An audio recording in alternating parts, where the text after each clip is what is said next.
Eh, Selamat siang, Peter. Di sana masih jam 1. Ya, selamat siang semua.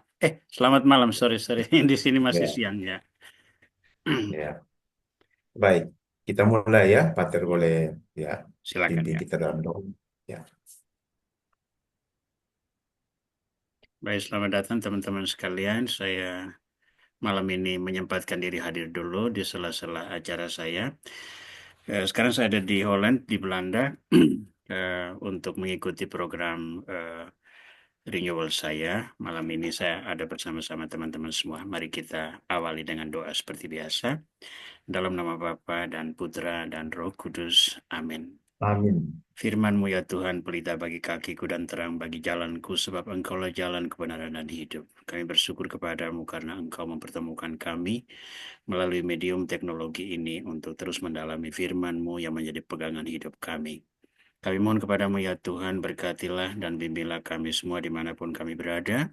Berkatilah juga teknologi yang kami manfaatkan agar menjembatani pelayanan ini.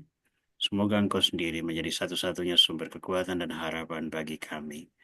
Dalam nama Kristus kami berdoa, terpujilah Engkau kini dan sepanjang masa. Amin. Amin. Teman-teman sekalian, sesudah minggu lalu ada trouble sedikit. Malam ini semoga tidak ada halangan bagi kita untuk meneruskan program kita. Maka mari kita serahkan forum kepada Romo Yonas untuk membimbing kita dalam refleksi malam ini. Silakan Romo Yonas. Baik. Terima kasih, Peter Aurel. Di sela-sela kesibukannya ikut monitor teknologi malam ini. Ya, terima kasih untuk itu. Baik, kita malam ini melanjutkan KKS kita, Kitab Keluaran. 2 tahun lalu kita sudah berbicara tentang Rabu Abu. Ya, bisa dibaca lagi slide-slide-nya. Dulu saya kira kita tidak perlu ulang. Malam ini kita meneruskan kursus kita dengan uh, Kitab Keluaran, khususnya 5 ayat pertama. Ya, Uh, pada pertemuan berikut kita akan membahas setiap firman dari 10 firman Allah itu. Baik, malam ini kita temanya itu apakah orang Katolik menyembah patung? Ini skema pembahasan kita, ada pengantar umum sekaligus juga pengantar umum 10 perintah Allah atau lebih tepatnya sebenarnya 10 firman Allah. Tapi kita ikuti bahasa umum ya supaya tidak membingungkan. Ada larangan pembuatan patung dan seterusnya, berhala-berhala zaman ini lalu kemudian penutup. Ini 3 buku yang saya pakai sebagai pembantu. Ya. Yang di tengah, buku yang di tengah itu fisiknya ada pada saya. Ya. Ini 5 ayat yang akan menjadi fokus pendalaman kita malam hari ini. Baik. Saya harap saudara-saudari sudah membaca, tapi saya bacakan lagi. Lalu Allah mengucapkan segala firman ini, Akulah Tuhan Allahmu yang membawa engkau keluar dari tanah Mesir, dari tempat perbudakan. Jangan ada padamu ilah lain di hadapanku. Jangan membuat bagimu berhala yang menyerupai apapun yang ada di langit di atas, atau yang ada di bumi di bawah, atau yang ada dalam air di bawah bumi. Jangan sujud menyembahnya atau beribadah kepadanya. Sebab aku Tuhan Allahmu adalah Allah yang cemburu, yang membalas kesalahan bapa kepada anak-anaknya, sampai kepada keturunan ketiga dan keempat dari orang-orang yang membenci aku.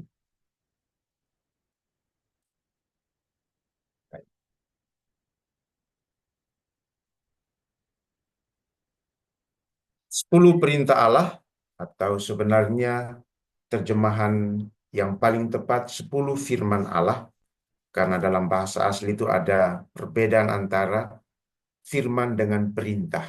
Ya. Jadi karena dalam firman itu ada larangan, tapi juga ada perintah.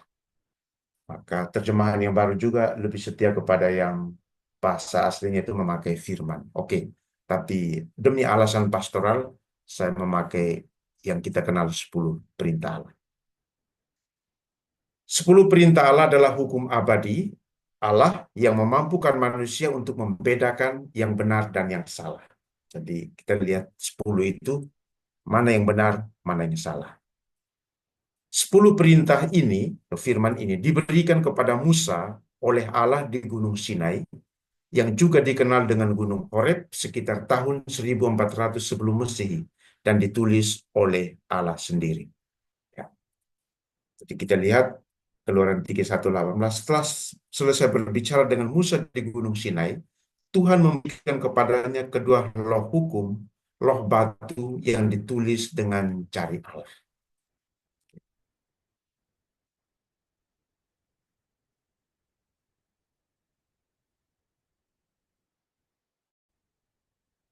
Dua loh batu pertama itu ditulis oleh Allah dengan jarinya, itu ungkapan ya antropomorf, dalam arti ya Allah itu digambarkan seperti manusia yang ya juga menulis. Ya,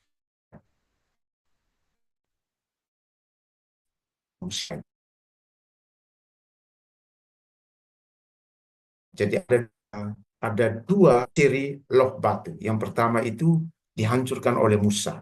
Ya, kenapa Musa menghancurkan?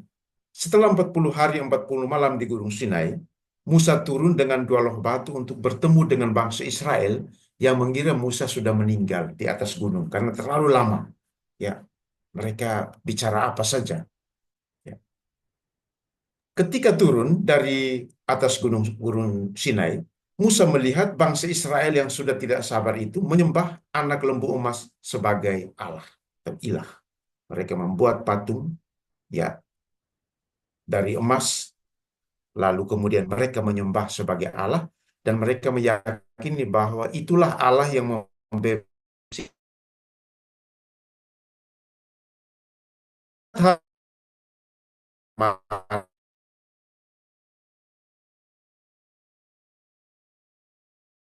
yang menghancurkan dua loh batu itu yang berisi 10 firman. Setelah Bu Sari mikrofonnya hidup.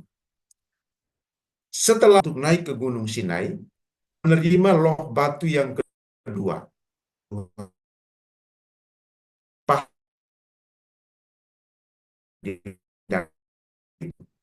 Aku akan menulis pada loh batu itu firman yang ada pada loh-loh yang semula yang telah engkau hancurkan.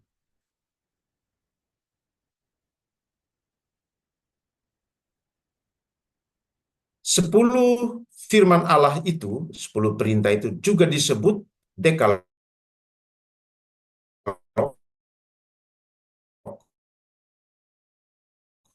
dan disebut Dekalog dari bahasa Yunani yang artinya 10 firman.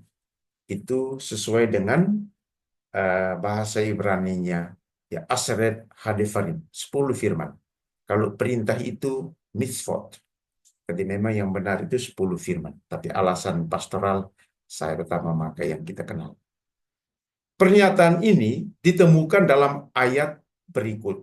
Ya, Keluaran 34:28. Musa berada di sana bersama Tuhan selama 40 hari 40 malam lamanya. Ia tidak makan roti maupun minum air. Ia menulis pada loh-loh itu kata-kata perjanjian ke-10 firman.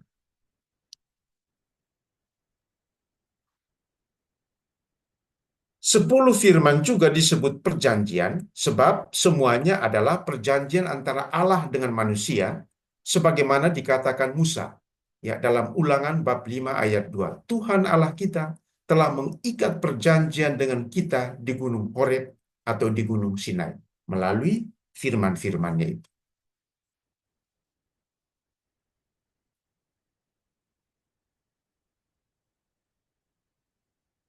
Dua loh batu yang kedua itu disimpan dalam tabut perjanjian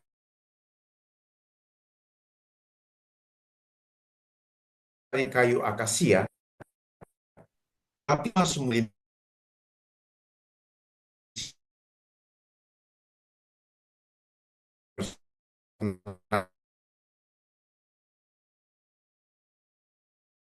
nanti pada dalam lebih detik dengan Bunda Maria yang disebut dengan tabut perjanjian baru. Ini tabut perjanjian lama. Ya. Allah memerintahkan kepada Musa, dalam tabut itu engkau harus menyimpan hukum yang akan kuberikan. Ini tabut perjanjiannya ya. Jadi Tuhan Allah secara detail memerintahkan Musa untuk membuatnya.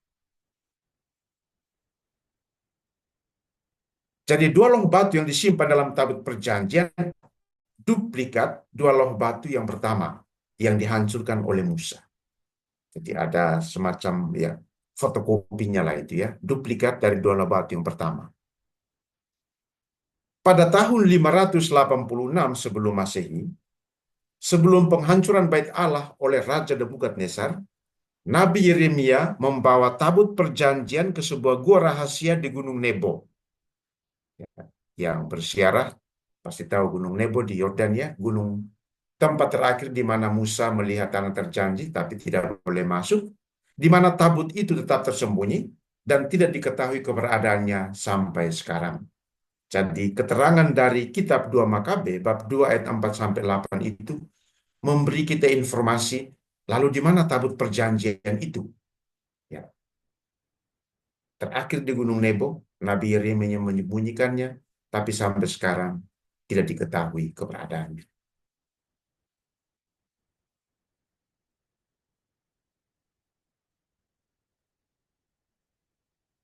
Kita melihat 10 firman Allah itu. Sebelum nanti kita masuk ke apakah yang juga bagian dari ini. Dalam kitab suci ada dua sumber 10 perintah Allah, yakni Keluaran bab 20 ayat 2 sampai 17 malam ini dan seterusnya, dan Ulangan bab 5 ayat 6 sampai 21. Keduanya memiliki kesamaan dalam isi, namun berbeda dalam rumusan. Nah, kok kenapa diurutkan satu ya sampai 10 ya?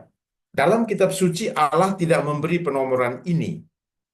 Penomoran ini menjadi 1 sampai 10 itu baru dibuat pada abad pertengahan oleh dua bapak gereja, yaitu Santo Agustinus dan Origenes. Ya. Rumusan gereja Katolik dan Lutheran itu mengikuti rumusannya, penomorannya Santo Agustinus, sedangkan gereja-gereja Timur, Protestan, ya, itu mengikuti rumusan penomoran Origenes. Origenes ini bapak gereja, tetapi tidak disantokan karena satu, dia mengambil diri sendiri murni. Yang kedua, ada beberapa ajaran ini tidak sesuai dengan kitab suci. Salah satunya misalnya uh, apa namanya? Dia katakan nanti setan-setan itu kalau bertobat juga bisa masuk ke dalam surga. Tapi dia bapak gereja yang memberi kontribusi yang besar.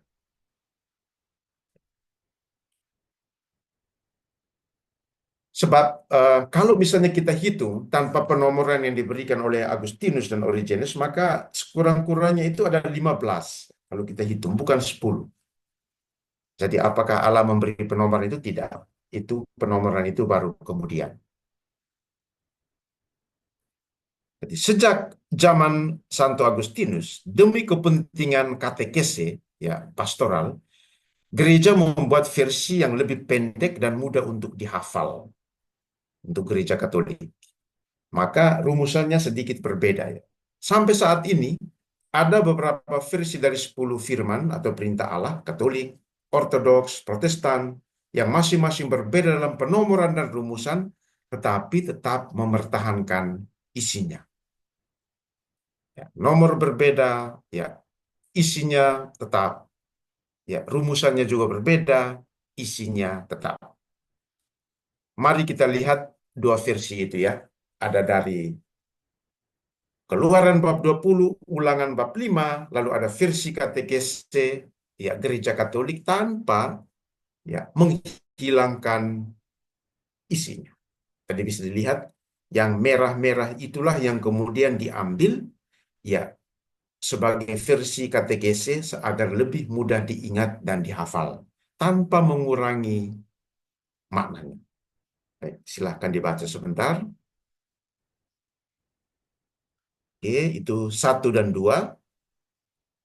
Lalu 3 sampai 6, yang kuning dan yang merah itulah yang diambil untuk 3, 4, yang 5 dan 6 tetap.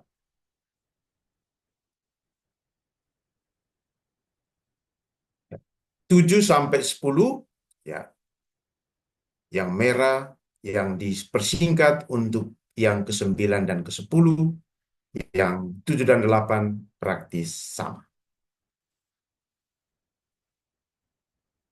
Baik, kita lanjut. Nanti akan dibaca, saya akan share setelah ini di grup. Mari kita lihat 10 firman atau perintah Allah versi Katolik dan Protestan. Saya hanya ambil Protestan karena itulah yang paling dekat dengan kita. Ya, tiap hari kita dalam konteks kita di Indonesia. Ya. Baik, ini versi Katolik. Jadi, akulah Tuhan Allahmu, jangan ada yang lain, atau yang di versi katekese yang pendek itu, ya, itu menggabungkan ayat 2, 3, 4, dan 5. Ya, kedua itu ayat 7, 8, 12, 13, 14, 15, 16, 17a dan 17b. Ini versi Protestan. Ya, 2, 3, 4, 7, 8, 12, 13, 14, 15, 16, dan 17. Jadi berbeda. Baik penomoran dan juga rumusannya. Tetapi isinya sama. Nah, kalau kita lihat perbedaan ini, ya, dengan yang teman-teman kita yang Protestan, ya, kita bertanya, kenapa ada perbedaan penomoran dalam dua versi? Oke, perbedaan tetap kita hargai, tidak usah berkelahi, karena esensinya tidak hilang. Ya, toh Allah juga tidak memberi penomoran ini. Ya, jadi kalau kita tahu sejarahnya, perkembangannya, kita tentu akan lebih mudah untuk memahami. Maka perkelahian yang tidak perlu itu dihindari.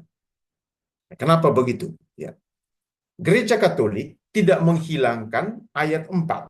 Ayat 4 bunyinya itu, jangan membuat bagimu berhala yang menyerupai apapun yang ada di langit, yang di atas, di bumi yang di bawah, atau yang dalam air di bawah bumi. Namun mengelompokkannya dengan ayat 3 dan ayat 5 dalam perintah pertama. Maka tadi kita lihat pengelompokannya itu. Jadi eh, Santo Agustinus mengelompokkannya, ya, ayat 4 tidak dihilangkan tetapi digabungkan dengan ayat 3 yang bunyinya, jangan ada padamu ilah lain di hadapanku, dan ayat 5, jangan sujud menyembah atau beribadah kepadanya. Ya. Kenapa Santo Agustinus mengelompokkannya begitu? Karena Santo Agustinus melihat ada kaitan antara ayat 4 dengan ayat 3.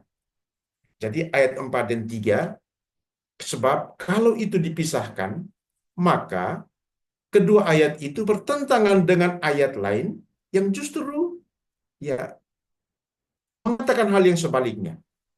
Bab 25, 17, 22, 37, 7-9. Ini nanti ada dasar, kita bahas kemudian yang ini. Ya, apakah kita menyembah patung? Jadi kalau itu, ya, dua itu dipisahkan, maka nanti tidak sesuai dengan perintah lain oleh Tuhan di teks yang lain. Santo Agustinus selanjutnya memisahkan Keluaran 17, 20 ayat 17, bunyinya, jangan mengingini rumah sesamamu, jangan mengingini istrinya, hambanya laki-laki atau perempuan, hambanya lembunya atau keledainya, atau apapun milik sesamamu. Ya, dia memisahkan itu menjadi dua perintah ayat 17, sebab kedua bagian dalam ayat itu diawali dengan frasa jangan mengingini. Ya, menyangkut dua hal. Yang pertama, istri lebih khusus, tetapi bagian kedua itu milik sesamamu. Jadi lebih luas. Jadi ada yang lebih khusus, ada yang lebih luas. Maka Agustinus, ya, mengelompokkannya ini dua perintah yang berbeda. Satunya untuk istri sesama, tetapi satunya itu berkaitan dengan harta milik yang jauh lebih luas daripada istri. Sementara rekan-rekan kita yang Protestan itu mengelompokkannya, tidak mengelompokkan tapi menjadikannya satu perintah. Jadi kenapa seperti itu? Ya, 3, 2, 3, dan 5 itu jadi satu, karena 3 ayat itu saling berkaitan. Kenapa 17 itu kemudian dipisah jadi 2 perintah? Karena ada 2 hal yang berbeda.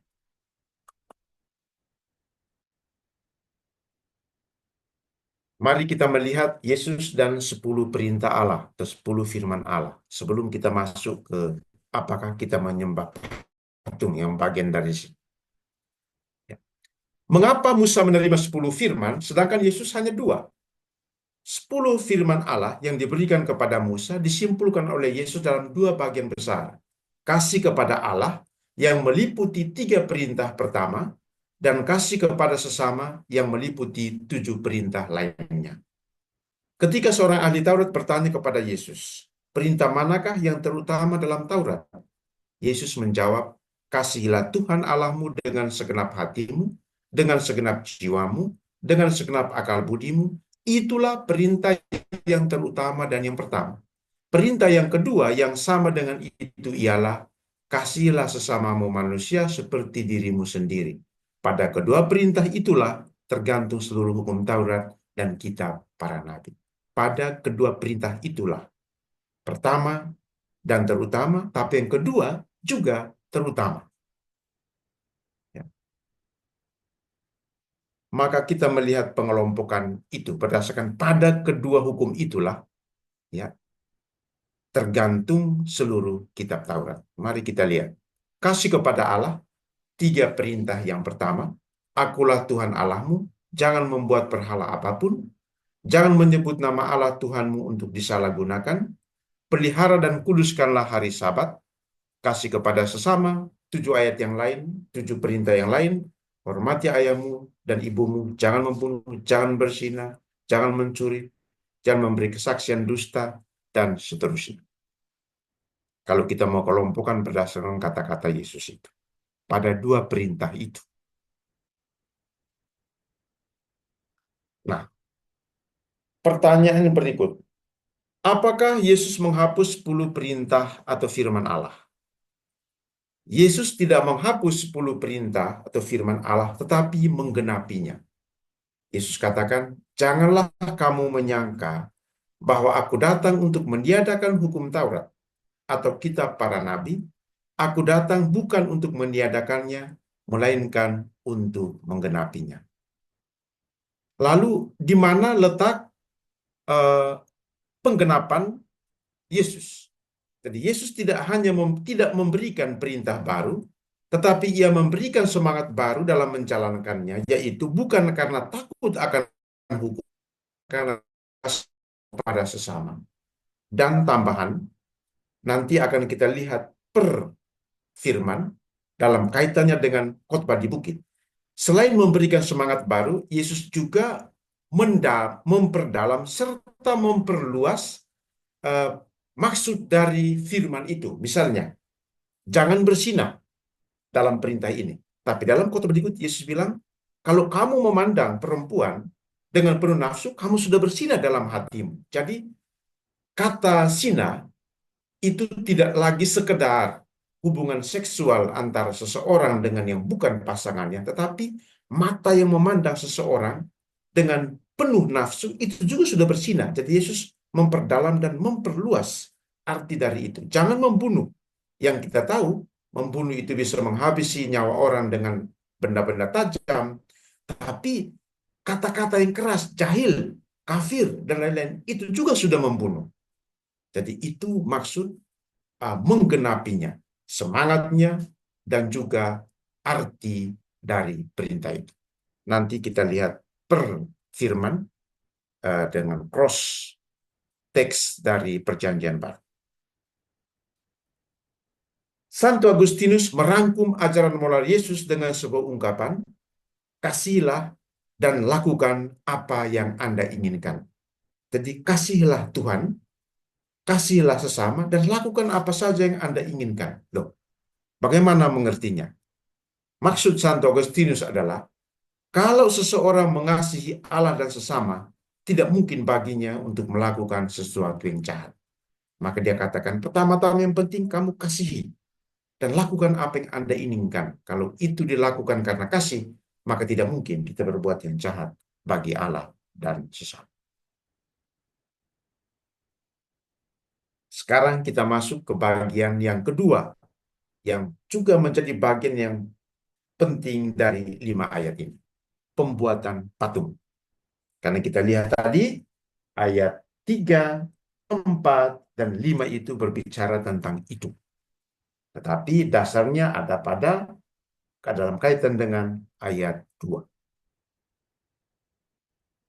Gereja Katolik sering dituduh menyembah berhala karena menempatkan patung-patung di gereja-gereja, di rumah-rumah, dan di berbagai tempat.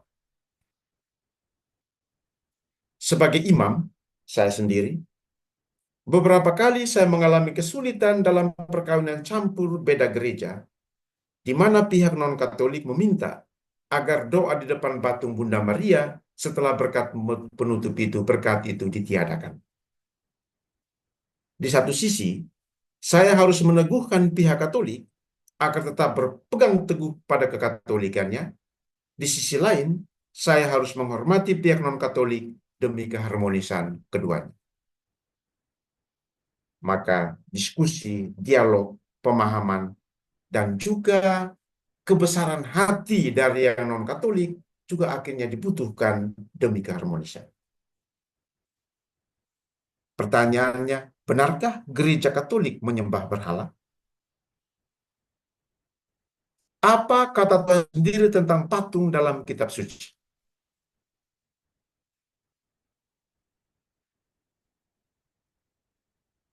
Tuhan katakan dalam ayat 2, Akulah Tuhan Allahmu yang membawa engkau keluar dari Mesir, dari tempat perbudakan. Jangan ada padamu ilah lain di hadapanku. Jangan membuat bagimu berhala yang menyerupai apapun di langit di atas, atau yang ada di bumi di bawah, atau yang ada dalam air di bawah bumi. Larangannya, jangan membuat ilah atau Allah lain dalam bentuk apapun. Nah, gereja Katolik banyak patung.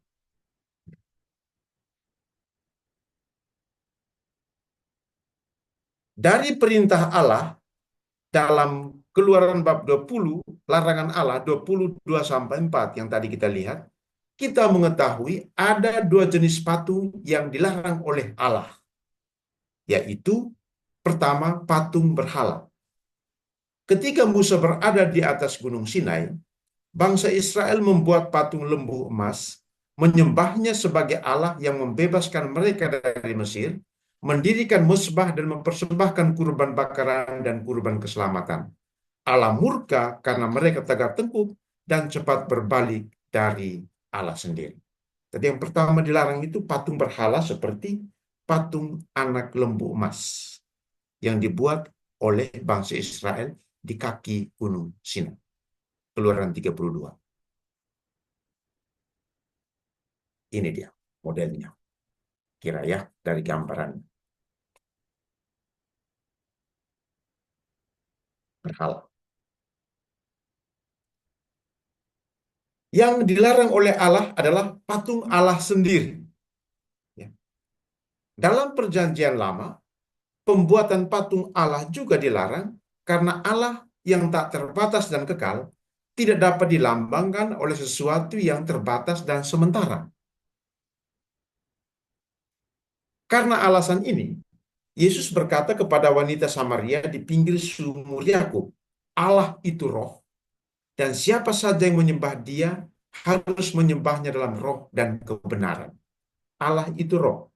Roh yang, kalau percakapan dari Nikodemus itu, roh itu bertiup seperti angin kemana ia pergi dan datang. Ya, kita tidak bisa melihat, tetapi kita bisa tahu dari mana datangnya dan kemana perginya. Dan maka sembahlah Allah dalam roh, karena Allah yang tak terbatas dan kekal itu tidak bisa dibuat dalam patung yang bisa kelihatan, yang terbatas. Pertanyaannya, kalau patung Allah itu dilarang, selain patung berhala, mengapa gereja Katolik membuat patung Yesus dan Roh Kudus yang adalah Allah? Yesus adalah putra Allah pribadi kedua, Roh Kudus adalah pribadi yang ketiga dalam Trinitas. Kenapa? Ya. Dalam Perjanjian Baru, pembuatan patung Yesus diperbolehkan karena apa? Allah yang ada di surga itu mengambil rupa manusia, kelihatan, dan tinggal di tengah-tengah kita. Firman itu telah menjadi Allah dan diam di antara kita. Kita juga diperbolehkan membuat patung Roh Kudus dalam rupa burung merpati atau lidah-lidah api seperti yang kadang-kadang juga kalung-kalung dan lain sebagainya, lambang-lambang di gereja. Sebab Roh Kudus menyatakan dirinya dalam burung merpati ketika Yesus dibaptis di Sungai Yordan dan lidah-lidah api pada hari Pentakosta. Jadi kelihatan, ya, ada bentuknya.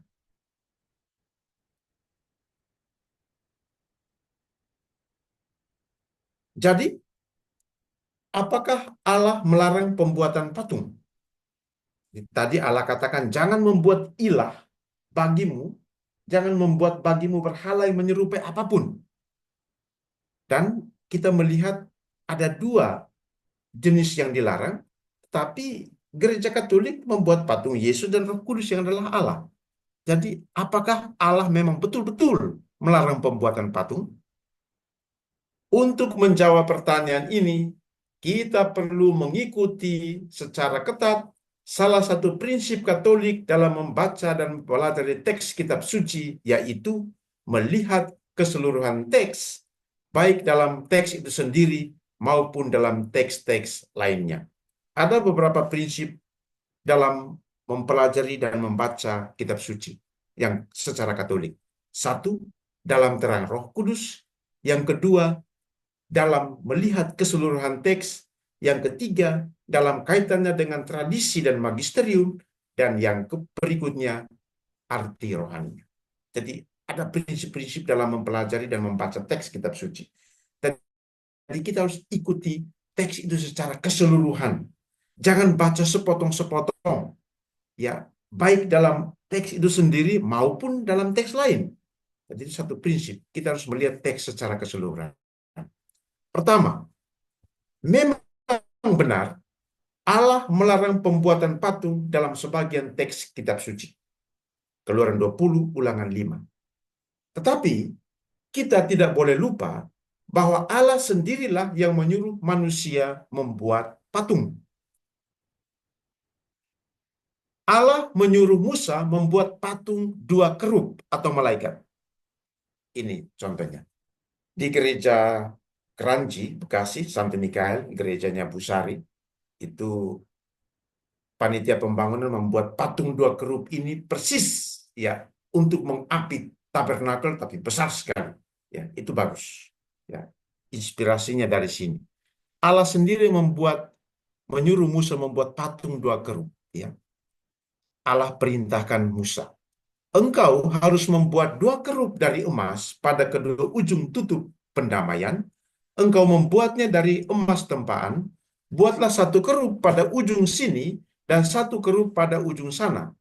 Kamu harus membuat kerub-kerub itu menyatu dengan tutup pendamaian di atas kedua ujungnya. Kedua sayap kerub itu harus mengembang ke atas, menudungi tutup pendamaian itu, dan mukanya berhadapan. Muka kedua kerub itu menghadap tutup pendamaian. Engkau harus meletakkan tutup pendamaian itu di atas tabut. Dalam tabut itu harus kau simpan hukum yang akan kuberikan kepadamu. Di sanalah aku akan bertemu dengan engkau dari atas tutup pendamaian itu, dan antara kedua kerub di atas tabut hukum itu, aku akan berbicara dengan engkau tentang segala sesuatu yang akan kuperintahkan kepadamu untuk disampaikan kepada orang Israel. Jadi tabut, ya, perjanjian ini yang di atasnya itu ditempatkan dua patung malaikat kerub dari emas. Itu adalah tempat pertemuan antara Allah dengan manusia yang diwakili oleh Musa.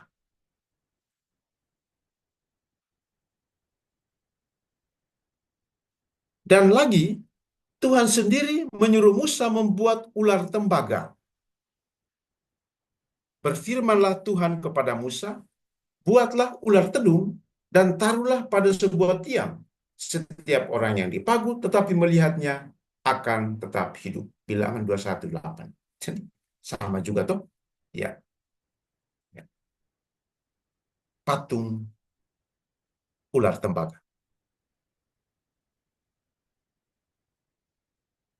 Jadi bagaimana mungkin Allah melarang pembuatan patung, tetapi pada saat yang sama juga memerintahkan Musa untuk membuatnya? Itulah tadi prinsip kita harus lihat teks secara keseluruhan, baik dalam teks itu sendiri maupun pada teks-teks lain tentang pembuatan patung. Hanya sebagai logika, ya logika. Jika pembuatan patung dan yang serupa dilarang oleh Allah, maka saat ini kita harus menghindari pengambilan dan pemustingan foto, meruntuhkan semua patung dari tempat umum, membuang mata uang kita yang dalamnya terdapat gambar para pahlawan nasional kita. Nah, kelompok-kelompok yang membaca kitab suci dengan pendekatan fundamentalis, itulah akibatnya. Semua patung itu diruntuhkan, ya semua yang berbentuk apapun yang menyerupai Allah, katanya, itu harus dilenyapkan. Itu sangat fundamental, ya, harfiah, karena tidak paham teks yang lain yang mengatakan hal yang berbeda daripada yang mereka yakini. Maka supaya kita tidak menjadi fundamentalis yang ya tidak benar itu, mari kita membaca kitab suci secara utuh, baik teks itu maupun teks-teks lain di Perjanjian Lama maupun Perjanjian Baru. Kedua, larangan pembuatan patung harus dilihat dari tujuannya. Dengan demikian, Keluaran bab 20 ayat 3 sampai 4 haruslah dibaca dalam kesatuan dengan ayat berikutnya, yaitu ayat 5. Tadi pembacaan kita tidak boleh stop di ayat 4. Kalau stop di ayat 4 memang betul akhirnya. Ya, orang itu salah, masih ada lanjutannya. Jadi, mari kita lihat pembacaan kita. Ya, ayat 2 sampai 4. Jangan ada padamu ilah lain di hadapanku. Jangan membuat bagimu berhala yang menyerupai apapun di langit di atas, atau yang ada di bumi di bawah, atau yang ada dalam air di bawah bumi. Harus dibaca dalam kaitan ayat 5. Jangan sujud menyembahnya atau beribadah kepadanya. Ya. Jadi harus dibaca dalam kaitan dengan itu. Memisahkan ayat 2 sampai 4 dan 5, itu orang kemudian membaca teks secara parsial dan akhirnya pemahamannya menyesatkan. Jadi ibadah, dan Allah melarang jangan sujud menyembah atau beribadah kepada patung itu. Boleh buat, tetapi jangan menyembah kepadanya.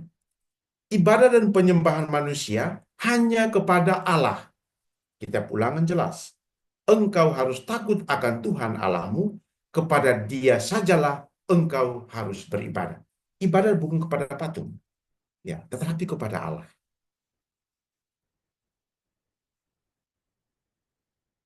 Mari kita lihat patung-patung kita dari dua alasan itu. Ya. Dengan memperhatikan keseluruhan teks, mari kita lihat patung-patung kita. Patung Bunda Maria, Yesus yang tersalib, Santo Mikael sebagai perwakilan Santo Santa lain. Apakah Bunda Maria, Yesus dan malaikat Mikael dan Santo-Santo lain adalah ilah-ilah yang bukan Allah dan orang suci? Apakah kita menyembah patung-patung ini?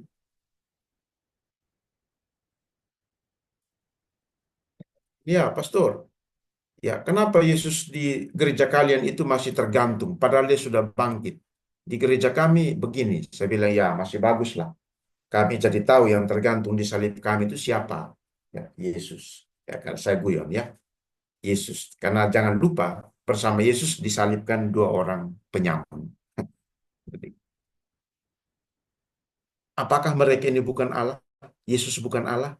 Apakah malaikat Mikael, ya, dan santo-santo yang lain, Bunda Maria sebagai yang terutama, itu bukan orang-orang kudus? Baca kitab suci. Jadi kembali lagi, Allah melarang pembuatan patung? Jawabannya, Allah tidak melarang pembuatan patung. Yang dilarang oleh Allah adalah pembuatan patung berhala dengan maksud untuk beribadah dan menyembahnya. Apakah Yesus itu patung berhala? Apakah Santo Mikael itu patung berhala? Di kitab suci ditulis tentang Mikael. Apakah Bunda Maria yang penuh dengan Roh Kudus di karunia itu berhala? Sama sekali tidak. Dengan demikian, pembuatan patung Yesus, Bunda Maria, dan Santo Santa dalam gereja Katolik tidak dilarang karena Yesus adalah Allah yang menjadi manusia. Santo Santa adalah orang suci yang hidup mereka berkenan kepada Allah. Tetapi orang-orang Katolik berdoa depan patung. Apakah mereka beribadah dan menyembah patung? Oke, itu pertanyaan berikut. Saya lihat orang Katolik ya, itu tadi itu. Doa depan patung Maria, gua-gua, ya patung kerahiman ilahi dan lain-lain, KL. Apakah mereka menyembah berhala?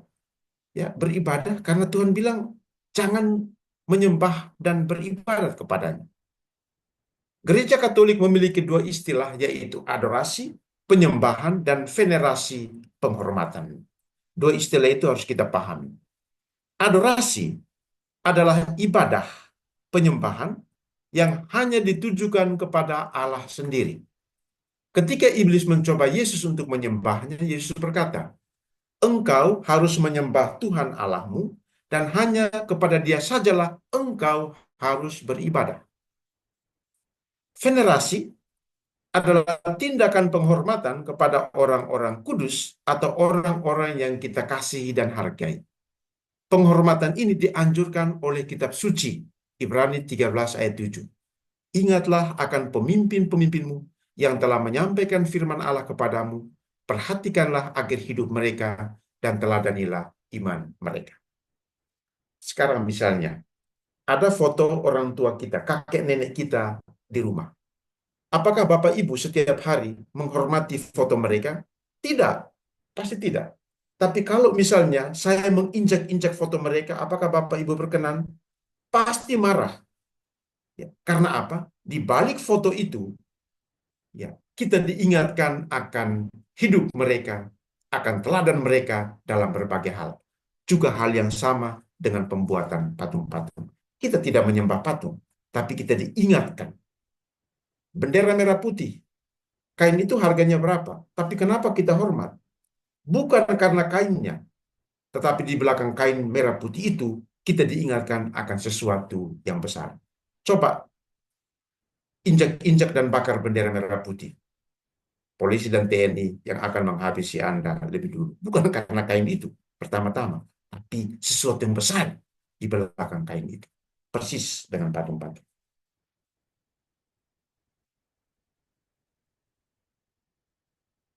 Oke, ya. Gereja Katolik menyembah patung? Sama sekali tidak. Tapi mari bertanya, apakah Anda juga tidak menyembah berhala pada zaman ini? Katekismus Gereja Katolik dalam kaitan dengan itu menyadarkan kita bahwa banyak penyembahan berhala yang terjadi saat ini. Mungkin orang tidak membuat patung, tidak meletakkan, tetapi orang menyembah berhala dengan sangat hebat pada zaman ini dan harus ditolak. Jauh lebih berbahaya dari membuat patung. Yaitu satu, ya, Katekismus Gereja Katolik 2216. Penyembahan berhala zaman sekarang ini itu pertama itu segala macam ramalan yang menggunakan setan dan roh jahat, pemanggilan arwah, dan praktik lainnya seakan-akan mereka membuka tabir masa depan, horoskop, astrologi, membaca tangan, petunjuk gaib, paranormal. Itu penyembahan berhala. Apakah ini tidak berbahaya? Ini sangat berbahaya karena itu menduakan Allah. Jadi yang tidak membuat patung, ya, tidak meletakkan patung, jangan dulu senang. Jangan-jangan kita itu malahan setiap hari itu menyembah berhala yang dilarang oleh Allah melalui hal-hal ini. Gunakan setan, roh jahat, panggil arwah, ya, praktek orang-orang pintar dan lain-lain. Semua praktek maji dan sihir Semua klinik-klinik dan lain-lain itu penyembahan berhala yang juga dilarang oleh Allah. Itu sama bahaya, malah lebih berbahaya. Pelanggaran terhadap penyembahan berhala, ya, itu juga sama, ya, mencobai Tuhan, yaitu apa? Mencobai kebaikan dan kemahakuasaan Tuhan. Menempatkan diri itu di atas Allah. Itu juga sama, menyembah berhala. Yang disembah itu dirinya, bukan Allah. Apakah itu tidak lebih berbahaya dari membuat patung? Jauh lebih berbahaya. Yang kedua, sakrilegi, yaitu tidak menghormati sakramen-sakramen atau praktek liturgi lainnya, pribadi yang ditabiskan, benda atau tempat yang telah dibacakan bagi Allah. Gereja, tabernakel, tempat-tempat kudus, ya. Masuk ke sana, ya, membuatnya seperti tempat umum, pasar, seperti diskotik, juga sama berbahayanya. Tidak menghormati sakramen-sakramen, juga itu pelanggaran yang juga sama berbahaya. Yang ketiga itu simoni, ya, pembelian atau penjualan rahmat dengan uang. Dari mana kata simoni itu? Dari Kisah Para Rasul bab 8 ayat 20. Ketika seorang tukang sihir terkenal bernama Simon itu melihat Petrus dan teman-teman itu punya karunia untuk menyembuhkan orang dan lain-lain. Dan dia juga ingin memiliki karunia itu. Maka dia mendekati Petrus dan katakan kepada Petrus, kasihlah karunia itu dan saya akan berikan uang. Orang itu namanya Simon, tukang sihir, maka disebut Simoni. Maka Petrus katakan apa kepada dia? Ya, binasalah kiranya uangmu itu bersama engkau, karena engkau menyangka bahwa engkau dapat membeli karunia Allah dengan uang. Simoni ini, ya, itu perlu hati-hati juga. Itu penyembahan berhala, karena kita menyembah berhala itu kepada uang dengan menjual sakramen-sakramen atau rahmat Tuhan. Misalnya, ya, contoh saja. Saya bisa, tapi stipendiumnya harus sekian sebagai imam. Itu simoni. Atau Romo, tolong berkati ini, saya akan kasih sekian. Itu simoni. Ya, kamu kira bisa membeli karunia Allah dengan uang? Maka Petrus katakan, binasalah kiranya uangmu dan engkau juga binasa. Karena rahmat Allah tidak diberi dengan uang. Itu sama juga. Jadi yang berkoar-koar untuk, ya, uang, itu juga lebih berbahaya dari pembuatan patung dalam pelayanan. Penutup. Allah tidak melarang manusia membuat patung, asalkan bukan patung berhala dengan tujuan untuk beribadah atau menyembahnya. Meski patung-patung kudus kita hormati, tetapi kita harus tetap berhati-hati agar kita tidak jatuh dalam praktek seolah-olah kita menyembah patung tersebut. Karena apa? Di balik devosi selalu ada potensi deviasi atau penyimpangan. Misalnya, ya, nangis depan patung Bunda Maria, peluk-peluk patung, itu juga tidak benar. Itu namanya deviasi. Ya, tetap kita hormati, tapi harus kita hindari praktek seolah-olah kita menyembah patung. Maka kadang-kadang mungkin tuduhan teman-teman kita itu bisa jadi benar karena melihat praktek-praktek yang berlebihan dalam devosi. Waktu kuliah di Manila Kitab Suci, kami harus ambil mata kuliah pilihan yang tidak wajib untuk kami. Saya ambil mata kuliah Popular Religiosity, yaitu apa ya? Praktek-praktek devosi, ya, populus, rakyat, ya, yang dipimpin oleh rakyat, jalan salib oleh umat, ya, pimpin rosario, tidak perlu harus imam, populus itu punya umat. Karena apa? Ekaristi itu pada dasarnya ibadat presidensial, dipimpin oleh presiden pemimpin yaitu imam. Lalu di mana awam? Awam itu yang devosi itu. Maka saya biasanya kalau yang jalan salib, rosario, populus, umat kamu pimpin, itu devosi. Ya, jadi harus dihindari itu, oke, supaya tidak ada deviasi atau penyimpangan. Kita juga harus waspada terhadap berhala-berhala zaman ini yang kadang-kadang jauh lebih berbahaya dan menjangkiti sebagian orang yang mengaku dirinya beriman, rajin beribadat kepada Allah, tetapi pada saat yang sama menyembah berhala. Sebab kata Yesus, kamu tidak mengabdi kepada Allah dan Mamon. Mamon yang bentuknya macam-macam. Terima kasih. Baik, terima kasih kepada Romo Yonas yang sudah menghantar kita dalam refleksi malam ini. Seperti biasa, kita akan mempunyai waktu untuk pendalaman. Kita masih mempunyai setengah jam kira-kira untuk mendalami teks, bertanya, sharing, dan sebagainya. Teman-teman boleh menulis pertanyaan di kolom chat atau membuat tanda angkat tangan, lalu boleh menghidupkan mikrofon dan mulai bertanya. Saya persilakan. Siapa yang mau memulai? Pak Pias, silakan. Malam Romo, mau bertanya lebih mendetail tentang patung lembu emas. Jadi Musa 40 hari Lucu kali di memang. gunung, Ya.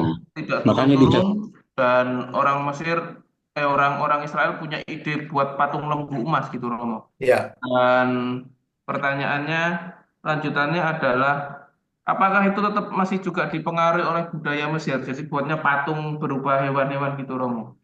Terima kasih Romo.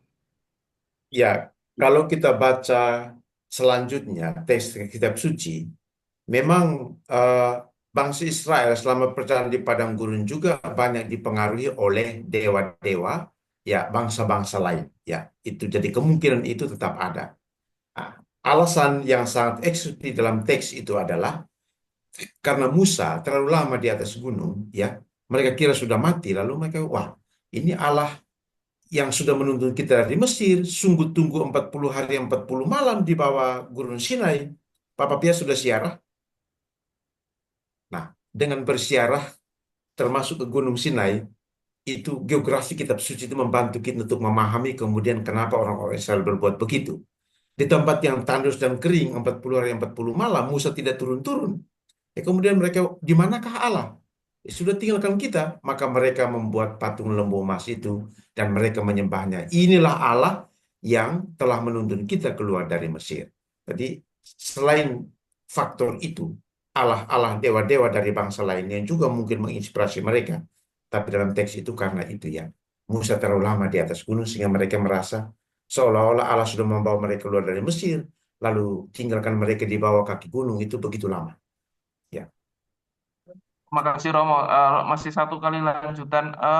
Di situ masih ada tua-tua Israel tapi tidak berbuat apa-apa atau memang ada teks yang mengatakan itu Ya, Romo? bahkan Harun sendiri juga tidak mencegah mereka. Ya, jadi itu dosa kelalaian ya.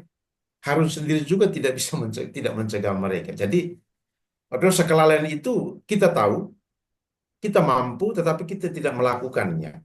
Ya, baik. Entah itu ya membuat berbuat sesuatu yang baik atau menghindarkan orang dari perbuatan yang salah.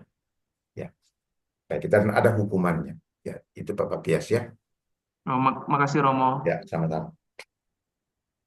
Oke, masih ada yang mau bertanya? Saya persilakan.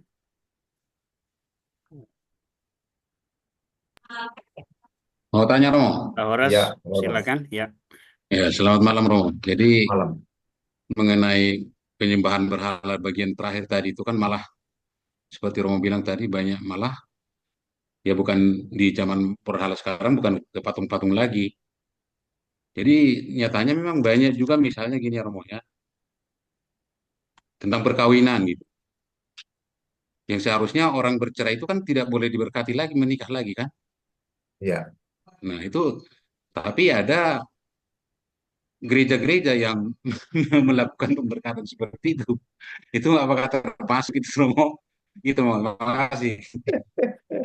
ya kasus-kasus ya itu ya kadang-kadang demi uang juga ya. Kadang dari beberapa teman yang itu mereka sesungguhnya tidak diberkati di situ misalnya hanya untuk mendapatkan sertifikat yang penting ya sejumlah uang itu kan simoni Ya itu Simone Romo. ya. Dari Datang malam ini, besok langsung diberkati setujui, gitu kan? ya makanya kalau kita bilang patung itu berhala, tapi jangan lupa penyembahan berhala zaman sekarang itu bisa jauh lebih berbahaya daripada sekedar patung mati. Ya.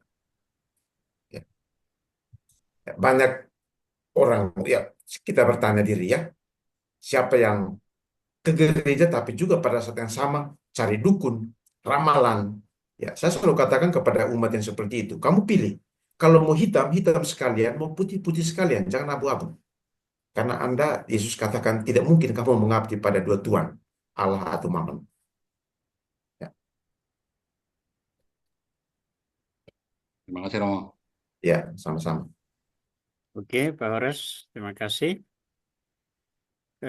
Ada teman lain yang mau berbicara, menyampaikan pertanyaan? Saya persilakan.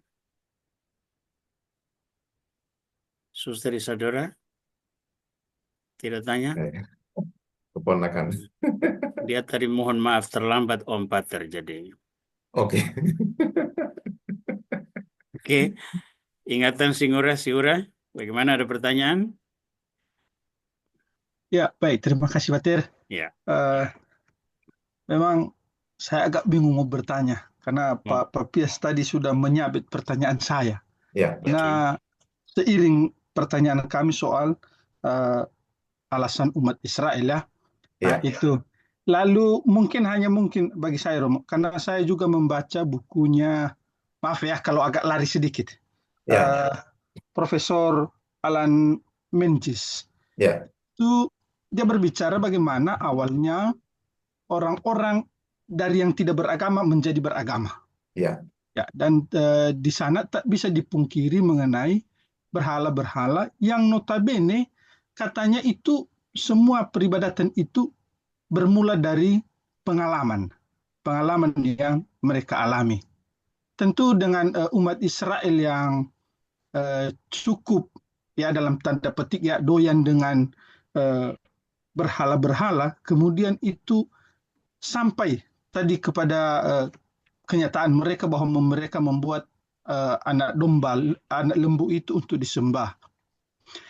Kira-kirakah dalam hal ini kan membuat kita kadang-kadang, bagi saya ya, kadang-kadang kalau mengikuti juga devosi atau adorasi, kadang-kadang melihat lebih banyaknya umat kita yang kemudian uh, uh, saya kurang tahu kalau saya yang salah menilai, ya, lebih apa bisa dikatakannya, menunjukkan hal-hal yang lebih terhadap sesuatu itu. Contohnya lebih mengedepankan adorasi itu dan sepertinya yang lain itu dikesampingkan. Mungkin karena pengalaman pribadi.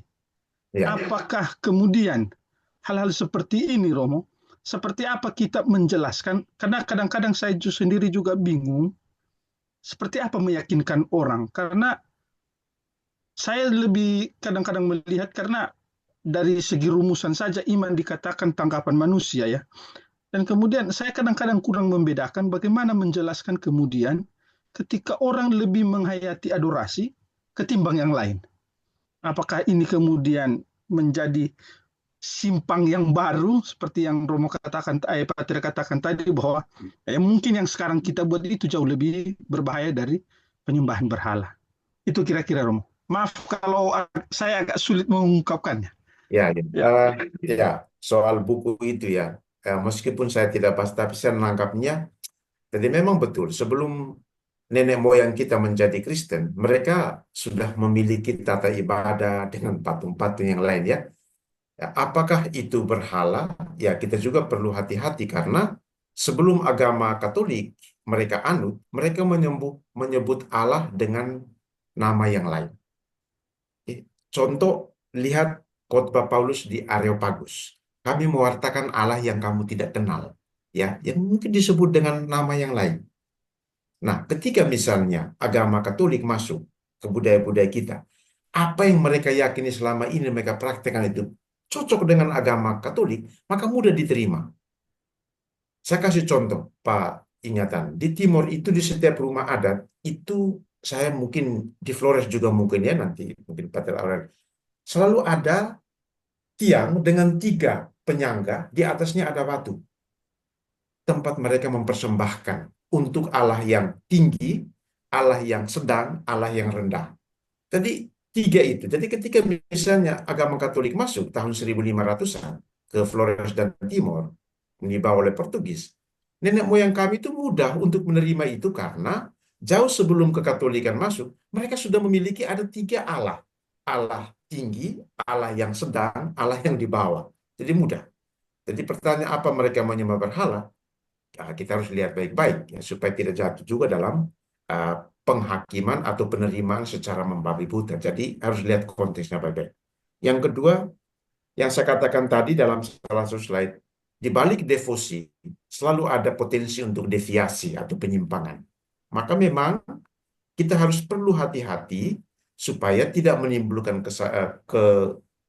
kesan bahwa memang kita menyembah berhala terhadap teristimewa patung-patung, atau juga kemudian kita tidak menomorduakan hal yang seharusnya yang terutama. Saya kasih contoh. Beberapa tahun lalu saya sempat diskusi dengan beberapa umat yang, ini kebetulan besok Rabu Abu ya, dan setiap Jumat itu kita jalan salib. Ada umat yang masa Prapaskah datang hanya untuk jalan salib. Padahal di paroki-paroki, setelah jalan salib 30 menit itu ada misa. Tapi sebagian itu setelah jalan salib pulang, tidak mau ikut misa. Nah ini kan keliru. Puncaknya itu Ekaristi. Jalan salib itu devosi. Jadi bagaimana cara meyakinkan umat? Katekesi yang berkelanjutan dan terus-menerus itu perlu terus digalakkan. Ya, itu saleh tetapi keliru. Ya, bagaimana mungkin kamu yang mau ikut jalan salib, lalu waktu misa kamu pergi? Ini kan keliru. Nah, ini kebetulan sebentar lagi kita jalan salib ya hari Jumat. Semoga kita tidak mengulangi deviasi itu. Ya, saleh tetapi menyimpang. Itu ya, Pak ingatan. Oke, makasih Ya, Romo Yonas. Em, Tadi seperti yang adorasi disinggung tadi itu jangan sampai beradorasi tapi lalu tidak merasa Ekaristi jadi tidak penting ya, lagi. ya, Jadi adorasi itu menghormati sakramen itu betul, tapi jangan berhenti di situ. Jangan lupa hadir Ekaristi untuk menerima sakramen itu, bukan hanya menyembahnya, tapi menerima sakramen itu sebagai santapan jiwa pribadi. Oke, masih ada teman-teman lain yang masih mau bertanya? Saya persilakan. Siapa lagi yang mau bertanya? Hubert barangkali?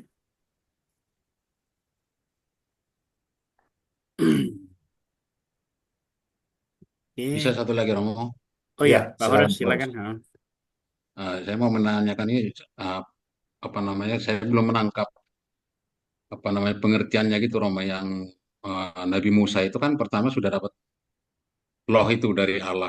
Ya, Kemudian dia ketika turun lalu mendapati penyimpangan di umatnya, lalu dia sampai marah, ya, memecahkan itu kan bukankah itu sesuatu sebenarnya maksudnya Musa itu memahami, menghargai yang didapatkan dari Allah itu seperti apa gitu sampai dia amarahnya aja bisa merusakkan begitu. Itu aja ya, Romo, bisa dikasih jelaskan sedikit. ya. Kalau kemarahan Musa bisa kita pahami dari konteks manusia ya.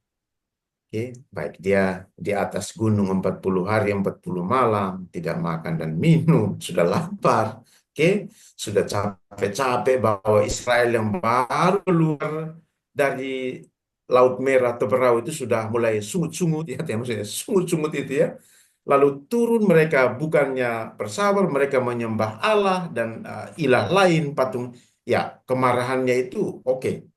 Secara ilahi, ya Musa salah juga ya. Tapi kemarahan Musa juga sangat manusiawi ya. Musa juga manusiawi ya. Bagaimana mereka cepat berbalik dari Allah yang baru saja membawa mereka keluar dari Mesir. Ya, jadi makanya Allah paham, maka Allah juga ya tidak memarahi Musa apalagi menghukum, tapi dia katakan kamu naik lagi, ketemu saya lagi. Ya, baik. Soalnya kalau Allah marah pasti sudah dihukum ya sampai generasi yang sekian-sekian. Tapi Allah paham juga ya, mengerti. Ya, coba Pak Horos kalau sebagai Musa sudah lapar 40 hari 40 malam, turun itu buatnya sesukanya. Ya, maka dia banting itu apa nah dia Musa itu pasti sudah dengan begitu bangga dan begitu terbakar oleh api ya berkobar-kobar ini loh Allah berikan ini tapi turun malahan mereka sudah membelot ya, ya. Allah pahami kemanusiaan Musa maka Allah tidak memarahi tapi dia katakan kamu naik lagi Ya, yang kedua akan kuberikan, kau pahat.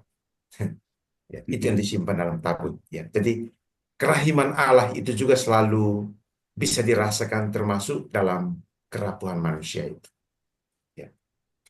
Jadi kerahiman Allah itu tidak hanya ditujukan kepada orang-orang Israel yang selama 40 tahun di padang gurun itu sungut-sungut dan dalam perjalanan menyembah Allah-Allah dewa-dewa lain, tapi itu juga ditujukan kepada dua orang kepercayaannya, itu Musa dan kakaknya Harun. Baik Romo, artinya bisa aja mungkin pengertian saya gini Romo, jadi karena marahnya Musa itu adalah marah yang benar, bukan amarah dosa gitu ya. Persis, ya, ya, manusiawi sekali ya, Ya, manusiawi sekali ya. terima kasih Romo. Ya, Baik, makasih Pak Horas, Om Yones. Ada satu pertanyaan dari Pak Frans Lim. Kalau seseorang atau kelompok yang terlalu mengidolakan seorang imam, semoga tidak saya ya Pak Frans Lim ya, atau seorang ya, yang telah mengangkat nama dalam sebuah komunitas dan memberikan full time waktunya, sementara di luar jadi batu sandungan. Apa ya. bisa dianggap bersalah? Jadi kurang lebih kira-kira macam Romo yang dicintai, disenangi umat, tapi sesungguhnya dia mempunyai persoalan yang bisa menjadi skandalum dalam pelayanan iman dan moral itu kira-kira seperti apa? Silakan. Baik, memang betul. eh, Akhir-akhir ini satu hal yang perlu kita kritisi itu ini. Itu juga terjadi di Batam ya, dan itu beberapa waktu lalu banyak umat juga yang kirim dan memberi komentar pendapat mereka. Ya, kita terbuka, tidak boleh menutup telinga dan hati kita bagi masukan, saran dan kritik. Karena itu baik untuk gereja. Mereka bilang, kenapa? Ya, selalu dipasarkan kalau misa dipimpin oleh ini dan dia akan datang, tapi kalau oleh yang lain tidak datang. Ya memang betul harus kita hati-hati karena itu juga kita bisa juga jatuh kepada penyembahan berhala bagi manusia ya. Tuhan pesta Ekaristi itu Yesus sendiri. Ya. Sehebat-hebatnya seorang imam, dia tidak bisa menggantikan peran Yesus dalam Ekaristi. Ya. Seburuk-buruknya seorang imam juga tidak ada alasan untuk bagi kita untuk tidak ikut Ekaristi misalnya. Maka yang benar itu memang betul. Bahaya itu selalu ada penyembahan berhala dalam bentuk yang lain. Ya, jadi kami para imam juga selalu diingatkan untuk tidak menjadikan Yesus sebagai kuda tunggangan supaya menjadi lebih tenar, tapi malah sebaliknya. Harus menjadikan diri kami itu sebagai kuda tunggangan agar Yesus itu semakin dikenal, bukan sebaliknya. Jadi apakah itu juga itu punya potensi juga kalau baik imam maupun umatnya tidak hati-hati. Maka bagi kami para imam, kami juga harus selalu sadar diri. Umat juga, ya, jangan terlalu membuat kami jadi dewa. Kadang-kadang kami bisa lupa diri. Mari kita kerjasama baik-baik. Itu saja komentar saya. Oke, terima kasih. Kira-kira Bisa begitu satu ya lagi. Pak Frans Lim. Mungkin masih ada yang mau Bisa bertanya. satu lagi, Batir. Oh, Ya, Pak Ingat. ingatan Syura. Oke, silakan. Ini, Iya. Maaf kalau karena saya sedikit agak banyak baca-baca buku ini. ya, Saya baca bukunya teman Patir ini, Alex itu baru. Jebar. Oke, Nah, saya hanya mungkin meminta penegasan saja. Itu soal penghormatan.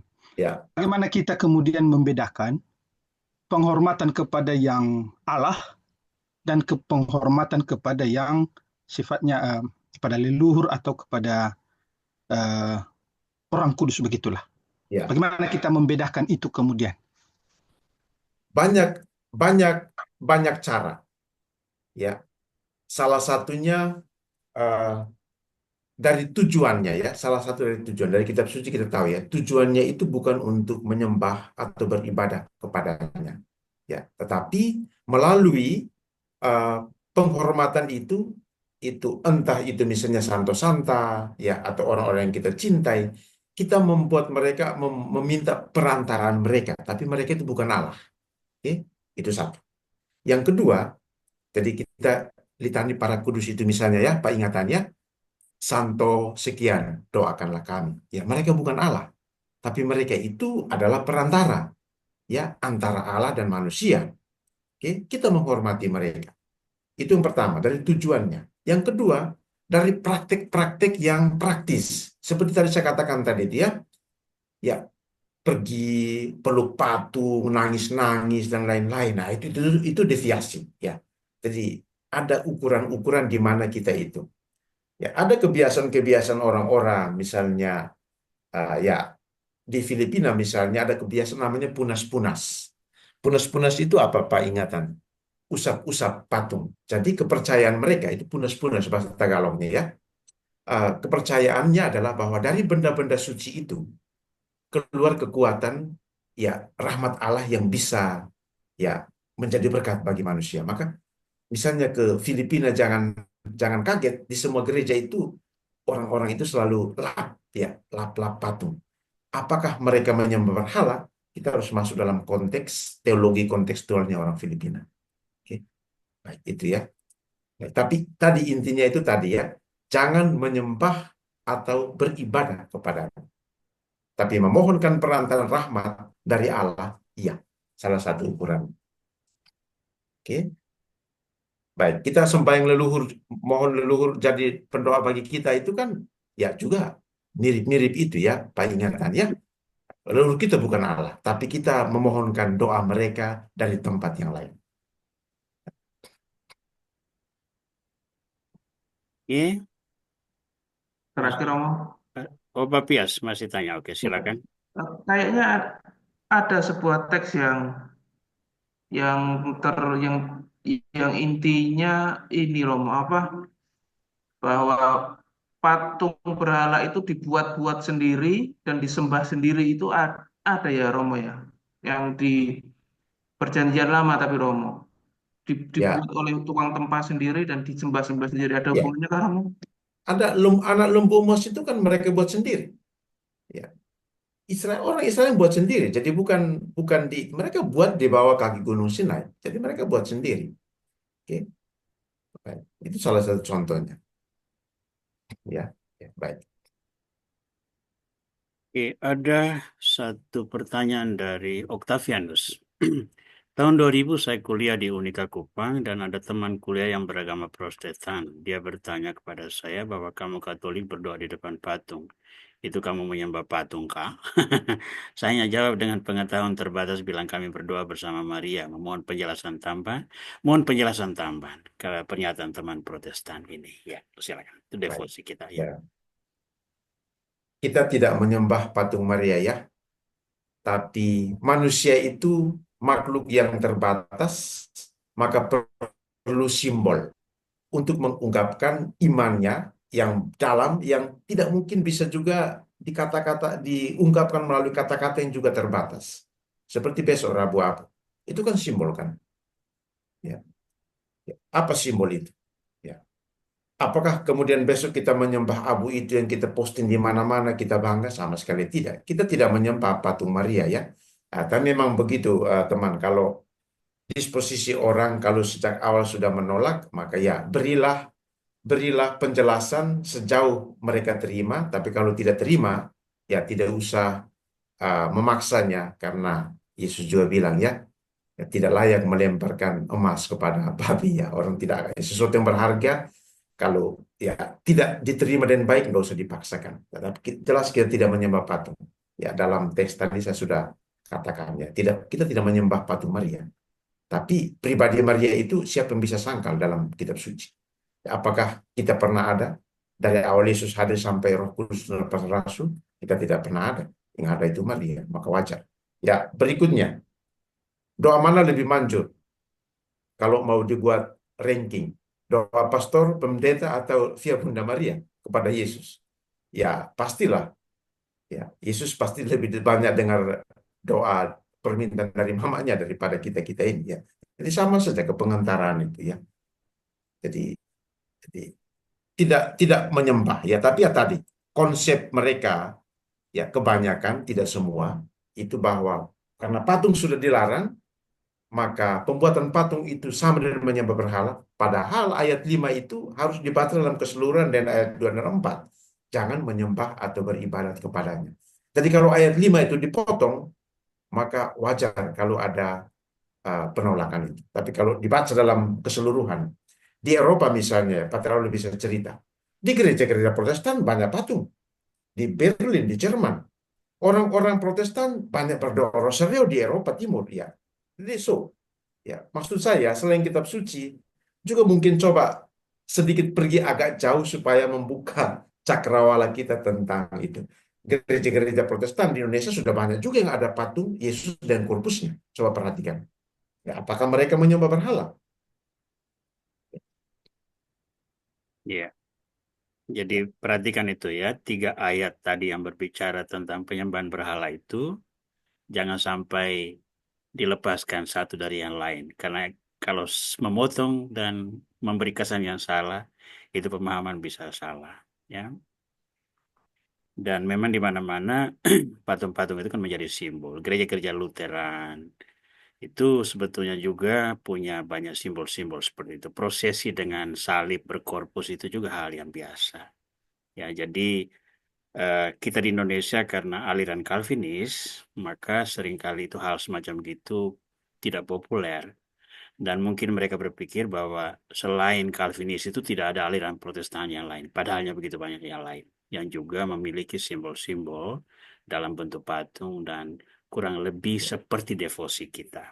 Ya, tapi perhatikan ada satu hal yang penting juga itu, jangan memakai benda devosi itu sebagai yang berunsur magis. Misalnya rosariomu dimasukkan dalam air putih lalu bilang ini kalau minum sembuh dari segala macam penyakit atau usir setan dan sebagainya, itu juga memberhalakan sesuatu yang tidak perlu itu ya. Hati-hati dengan praktek semacam gitu supaya jangan mengubah makna dari devosi yang menuntun orang berdoa menjadi menuntun orang mencari shortcut untuk mendapat rahmat yang tidak pada tempatnya itu ya. Romius ada lagi 5 menit untuk pendalaman ini, mungkin sedikit berinfo untuk program minggu depan. Baik, terima kasih. Minggu depan, Selasa depan, kita mulai masuk ke firman-firman itu satu persatu.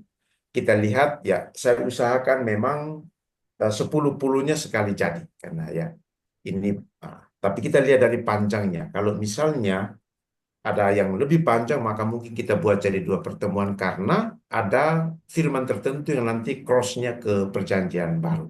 Jadi mungkin ada sedikit lebih panjang. Ya. Jadi kita lihat saja bagaimana. Tapi lanjutan dari itu silakan baca Keluaran 20, ya tadi itu, dan Ulangan 5. Ya. Minggu depan kita masuk ke masing-masing. Sekaligus sebagai apa ya, katekesi kembali ya. Nah, dari kitab suci untuk iman kita. Baik teman-teman sekalian, kita sudah sampai pada penghujung program kita malam ini. Teman-teman pastor, suster, dan juga bapak-bapak ibu sekalian, kita besok akan mulai masa Prapaskah. Jadi jangan lupa siapkan diri untuk menentukan apa model pantang dan puasamu. Lalu jangan lupa ikuti upacara tanda tobat penerimaan abu. Jangan lupa jalan salib, tapi ingat pesan tadi, semua itu harus menuntun kita pada perayaan yang lebih besar, lebih utama, yakni Ekaristi Kudus.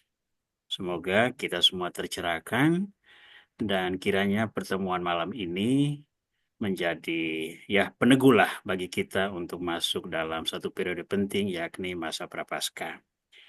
Mari kita berdoa, lalu kita mohon berkat Tuhan. Dan saya ucapkan selamat memasuki Prapaskah. Semoga semuanya berjalan sesuai dengan kehendak yang ilahi. Mari kita berdoa. Dalam nama Bapa dan Putra dan Roh Kudus. Amin. Amin. Terima kasih Tuhan atas penyertaan-Mu selama program kami malam ini. Terima kasih untuk kasih karunia dan bimbingan-Mu. Semoga kecintaan kami pada firman-Mu akan lebih menuntun kami untuk melakukan kehendak-Mu. Sehingga firman-Mu tidak hanya sekedar menjadi sebuah pengetahuan, tetapi justru terwujud dalam amal kasih yang merupakan perwujudan cinta-Mu. Semoga kasih karunia-Mu senantiasa mengawani kami dan meneguhkan kami agar setia menjalankan kewajiban puasa dan pantang selama masa Prapaskah yang akan segera kami masuki. Jadikanlah hidup kami pujian bagi keagungan nama-Mu kini dan sepanjang masa. Amin. Amin. Tuhan bersamamu. dan dan bersama bersama bersama rohmu. Semoga saudara-saudara sekalian diberkati oleh Tuhan Yang Maha Kuasa, Bapa dan Putra dan Roh Kudus. Amin. Amin. Selamat Terima kasih Romo. selamat malam. malam. Nah, Selamat saya malam. masih tengah hari di sini. Malam. Sampai Ya, Terima ketemu kasih lagi, oke? semuanya. Ya, kita Romo. ya, Tuhan kasih. memberkati semua. Ya, Selamat malam Romo Aurel, selamat selamat malam. malam Romo Yonas. Oke. Terima Selamat kasih. malam. Terima kasih semuanya. Ya, Terima kasih salam semua. sehat. Terima kasih Ya, Romo. Terima kasih Pater. terima Memberkati. kasih.